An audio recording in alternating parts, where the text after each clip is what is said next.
நெகோஷ் ஐஜிசி எக்ஸாம்ஸ்க்கு tips தான் நான் சொல்ல போறேன். ஸோ அதுல நிறைய ஸ்டெப்ஸ் இருக்கு. அதை நீங்க ஃபாலோ பண்ணாலே ஈஸியா நல்ல மார்க்ஸ் எடுத்து கிளியர் பண்ணலாம். ஸோ அந்த ஸ்டெப்ஸை பத்தி தான் பார்க்கணும்.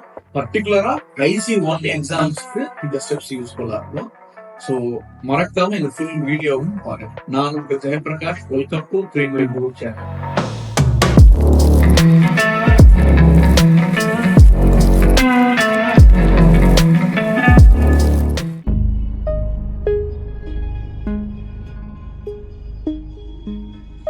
வணக்கம்.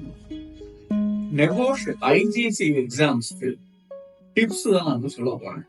ஸோ அதுல நிறைய ஸ்டெப்ஸ் இருக்கு. அதை நீங்க ஃபாலோ பண்ணாலே ஈஸியா நல்ல மார்க்ஸ் எடுத்து கிளியர் பண்ணலாம். ஸோ அந்த ஸ்டெப்ஸை பத்தி தான் பார்க்கணும். பர்டிகுலரா IC1 எக்ஸாம்ஸ்க்கு இந்த ஸ்டெப்ஸ் யூஸ்ஃபுல்லா இருக்கும். ஸோ மறக்காம இந்த ஃபுல் வீடியோவும் பாருங்க. வணக்கம், நான் உங்களுக்கு Jayaprakash. Welcome to train my group channel. So எல்லாருக்கும் தெரியும், நெகோஷ் ஐஜிசில IG1ங்கிற ஒரு பேப்பர் இருக்கு.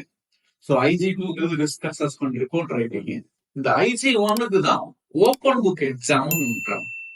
ஸோ இது எப்படி நீங்க கிளியர் பண்ணலாம், ஸோ அதுக்கான ஸ்டெப்ஸ் என்னென்ன அப்படின்னு உங்களுக்கு சொல்ல போறேன். அதுதான் இந்த வீடியோ ஃபுல்லாவும் இருக்கும்.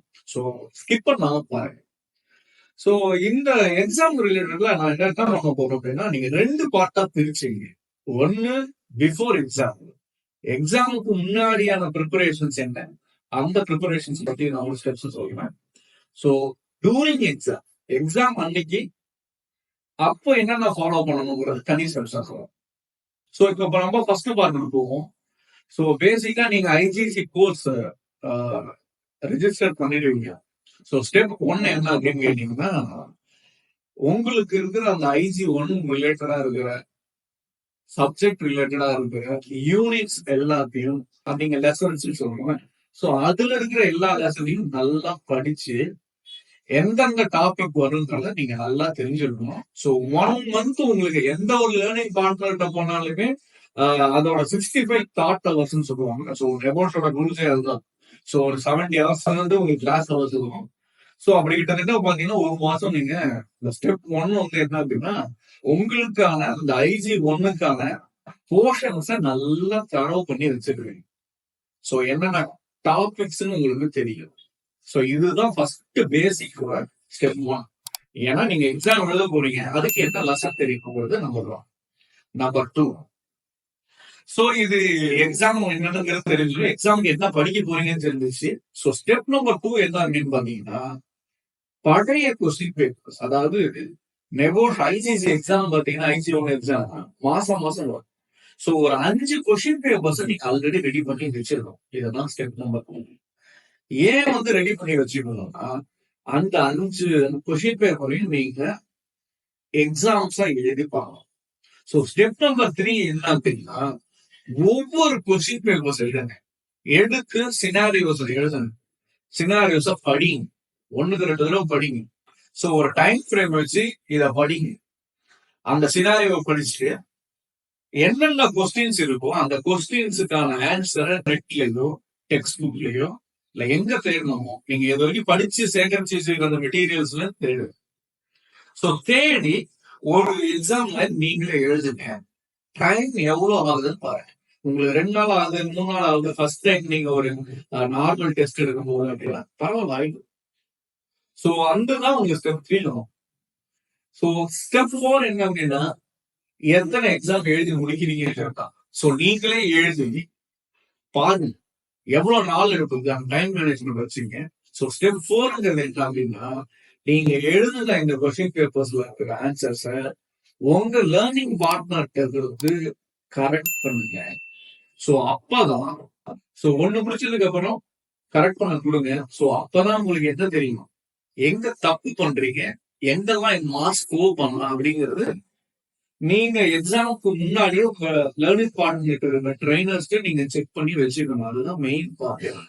ஸோ நமக்கு தெரியும் நம்ம சப்ஜெக்ட்ல இதெல்லாம் போடணும். இது வேலிட் பாயிண்டா இல்லையா, எனக்கு இந்த பாயிண்ட் எழுதுனா மார்க் கிடைக்குமா இல்லையான்னு யாரும் சஜஸ்ட் பண்ணுவாங்க, ட்ரைனர் தான் பண்ணுவாங்க. ஸோ அந்த லேர்னிங் பார்ட்னர்கிட்ட நீங்க ஜாயின் பண்ணிடுவீங்க. ஸோ உங்க ட்ரைனர் தான் எனக்கு கரெக்ட் பண்ணுவாங்க. ஸோ இந்த ஸ்டெப் ப்ராசஸ் எல்லாம் பாருங்க. ஸோ ஆரம்பத்துலயும் நல்லா படிச்சு வைங்க. கொஸ்டின் பேப்பர் உங்க கையில இருக்கணும். ஸோ கொஸ்டின் பேப்பரை பார்த்து ஒரு மார்க் எக்ஸாம் எழுதுறீங்க, அந்த மார்க் எக்ஸாம் ட்ரெயினர் வெரிஃபை பண்ண. ஸோ இந்த 4 ஸ்டெப் ஃபாலோ பண்ணிடுங்க. ஸோ இந்த மார்க் எக்ஸாம் எத்தனை எழுதுறீங்க அப்படிங்கிறதுதான் நீங்க எவ்வளவு ட்ரெயின் ஆகிறீங்கிறதுல இருக்கும். ஸோ எவ்வளவு கூட எக்ஸ்பீரியன்ஸ் ஆகுறீங்களோ அவ்வளவு கூட நல்ல மார்க்ஸ் வரும். இது ப்ராசஸ்.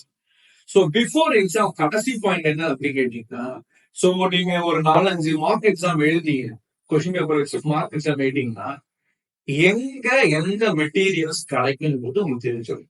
ஸோ மெயின் பார்ட்டு இங்கதான். எக்ஸாமுக்கு முன்னாடி மெட்டீரியல்ஸ் அது எங்க, for example book. So book இருக்கும், புக் கையில வச்சுங்க. 5 எக்ஸாம் டெஸ்ட் எழுதி பார்த்துருக்கீங்க, பழகிட்டீங்க. ஸோ எந்த டாபிக் இந்த புக்ல எங்க இருக்குங்கிற நாலேஜ் உங்களுக்கு ஃபர்ஸ்ட் மைண்ட்லயே வந்துடும். ஸோ உங்களுக்கு தெரிஞ்சிடும்.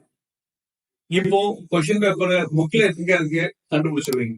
ஸோ எந்த டாபிக் கேட்டாலும் புக்ல எந்த இடத்துல இருக்கு தெரிஞ்சிடும். ஏன்னா நீங்க பிராக்டிஸ் ஆயிட்டீங்க. 2வது, ஒரு டாபிக்கு இன்டர்நெட்ல போனா எந்தெந்த சோர்ஸ் ஆஃப் இன்டர்நெட் இருக்கு, அங்க போனா எது நல்ல பாயிண்ட் கொடுப்பாங்க அதுவும் உங்களுக்கு தெரியும். ஏன்னா இந்த 4 கொஸ்டின் பேப்பர்ல கிட்டத்தட்ட 80% ஆஃப் யுவர் மெயின் எக்ஸாம் நீங்க கவர் பண்ணுவீங்க. ஸோ ஒரு டாபிக் டைப் பண்ணா எந்த வெப்சைட்ல கிளீனா கொடுத்துருக்காங்க அப்படிங்கிறது உங்களுக்கு நல்லாவே தெரிஞ்சிருக்கும். ஸோ அதுக்குதான் நான் என்ன சொன்னேன் அப்படின்னா, முதல் எக்ஸாம் எழுத போட்டு டைம் எடுத்து, அதாவது மார்க் எக்ஸாம் எழுது டைம் நல்லாவே எடுத்துக்கிட்டு எந்தெந்த, ஃபார் எக்ஸாம்பிள் ஹியூமன் ஃபேக்டர்ஸ் அப்படின்னு டைப் பண்றீங்க, இல்ல இன்சிடென்ட் இன்வெஸ்டிகேஷன் கூகுள்ல டைப் பண்றீங்க, எவ்வளவோ வெப்சைட் வரும். அதுல எந்த வெப்சைட் நல்லா இருக்கு அதை மார்க் பண்ணி வச்சுக்கோங்க. ஒரு வேர்ட் டாக்குமெண்ட் போட்டு எந்த லிங்க் எனக்கு யூஸ் ஆகுது, டாபிக் பேரை போட்டு இந்த லிங்கை காப்பி பேஸ்ட் பண்ணி போடுறோம். ஸோ அப்போ என்ன ஆகும் அப்படின்னா, எக்ஸாமுக்கு போறதுக்கு முன்னாடி நம்ம கையில புக்குங்கிற மெட்டீரியல்ஸ் இருக்கு, பிடிஎஃப்ஸ் என்னென்ன டாபிக் ரிலேட்டட் பிடிஎஃப் இருக்கு, இதை தனி போல்டர்ல வச்சுங்க. ஸோ இன்டர்நெட் சோர்சஸ் என்னென்ன இருக்கு, ஆன்லைன்ல போயிட்டு நம்மளால கூகுள் பண்ணிட்டு தேடிக்கலாம் இருக்கிறது கஷ்டமா இருக்குங்கிறதுனால தான் முதல்ல எந்த டாபிக்ஸ்க்கு எந்த இன்டர்நெட் சோர்ஸ் நல்லா இருக்குங்கிறத நீங்க அனலைஸ் பண்ணி வச்சிருக்கணும். நான் உங்களை 4 எக்ஸாம் எழுதுறேன், மார்க் எக்ஸாம், அந்த 4 எக்ஸாம்லயே உங்களுக்கு தெரிஞ்சிருக்கும் எந்தெந்த இன்டர்நெட் சோர்ஸ் உங்களுக்கு ரிலேபிளா இருக்கு. ஏன்னா நீங்க ஒரு டெஸ்ட் எழுதிருப்பீங்க, அந்த டெஸ்ட் உங்க ட்ரைனர்கிட்ட கொடுத்துருப்பீங்க, அவரும் ஒரு கரெக்ஷன் சொல்லியிருப்பாரு. ஸோ அந்த கரெக்ஷன்ஸ் போய் நெட்ல பார்த்தோம்னா ஏதோ ஒரு பர்டிகுலர் வெப்சைட்ல கிளீனா கொடுத்துருவாங்க. ஸோ அதை நீங்க ரெஃபர் பண்ணிக்கலாம்.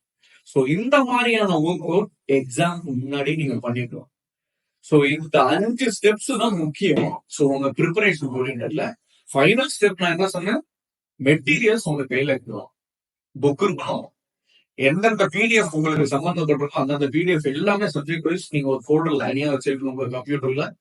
2வது, ஒரு வேர்ட் டாக்குமெண்ட்ல டாபிக் வைஸ் எந்தெந்த ஆன்லைன் ரிசோர்ஸ் இருக்கு, நீங்க எதை ரெஃபர் பண்ணா நல்ல ஆன்சர் கேட்கணும், அது எல்லாமே உங்களுக்கு தெரியும். ஸோ இதுதான் ஃபர்ஸ்ட் பார்ட். இது ஒரு பார்ட். எக்ஸாமுக்கு முன்னாடி இருக்கிற இந்த 5 ஸ்டெப்ஸ் நீங்க கண்டிப்பா ஃபாலோ பண்ணுங்க. ஸோ இந்த வீடியோ உங்களுக்கு பிடிச்சிருந்தா மறக்காம லைக் பண்ணுங்க, ஷேர் பண்ணுங்க, கமெண்ட் பண்ணுங்க, சப்ஸ்கிரைப் பண்ணுங்க, மறக்காம பெல் ஐகானை கிளிக் பண்ணுங்க. தேங்க்யூ.